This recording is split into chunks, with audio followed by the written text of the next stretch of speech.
Mon fils est né d'une maladie neurologique qu'on appelle Charcot-Marie-Tooth. C'est une maladie qui est rare. Ça crée des difficultés motrices légères, donc au niveau des articulations. Les maladies de ce genre-là sont tellement rares que ça appartient à chaque individu, l'évolution est différente.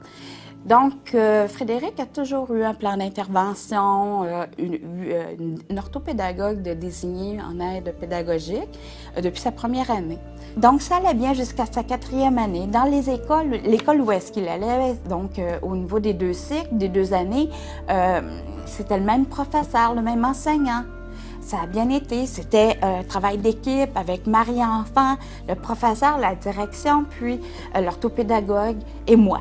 Donc, c'est important de m'inclure. Quand il a commencé sa 5e année, déjà, ça a commencé à moins bien aller parce que l'enseignante a décidé de... Elle n'a pas décidé, mais l'enseignante était enceinte. Donc, elle a pris un congé au bout de 3 semaines.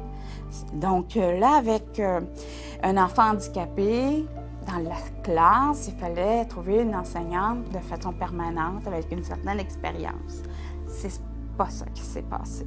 Les problèmes ont commencé à apparaître, puis moi, j'ai pas... étant donné que j'étais à l'affût des problèmes depuis son tout jeune âge, donc j'ai pas voulu laisser traîner ça. Un début de misère, un début de calvaire, je dirais, puis de violence verbale, de violence qui a eu des ravages sur la santé de mon fils. Je rencontre l'enseignante, puis je lui dis « ça va pas bien, là ». J'étais en détresse également, là. J'ai dit, parce que j'essayais par tous les moyens, je sollicitais la directrice, je sollicitais le travailleur, l'éducateur spécialisé. Quand j'ai été chercher son bulletin, elle m'a dit, pour la première fois, j'ai vu de mes yeux à quel point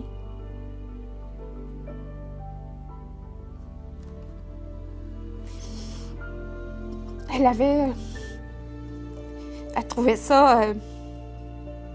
elle a tellement été prise à la renverse. Elle a été surprise énormément. Elle ne pensait pas que c'était si sérieux, puis c'était si sévère.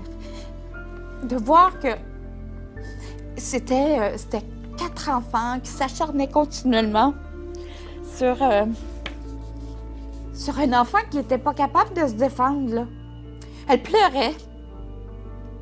C'est pas ça que je voulais, moi. Je voulais pas avoir une enseignante qui faisait de l'apitoiement. J'aurais aimé qu'elle me dise qu'elle avait considéré déjà des mesures. Elle en avait parlé à d'autres personnes. Non! Elle était à son premier mandat, son premier contrat, elle sortait de l'école. Faut pas mettre toutes les œufs dans le même panier. Faut lire le dossier de l'enfant. Il faut prendre le temps de s'informer d'une personne handicapée. Qu'on soit là pour 1 semaine ou 2, chaque journée qui passe pour cet enfant-là, c'est une journée de souffrance de trop. Frédéric, à l'âge de 11 ans, me parlait de suicide. Parlait d'attaque. Il voulait attaquer. Il y avait un petit couteau suisse qu'il avait dans sa trousse de pêche. Puis, il aime pêcher. Donc, mon père a surpris le canif.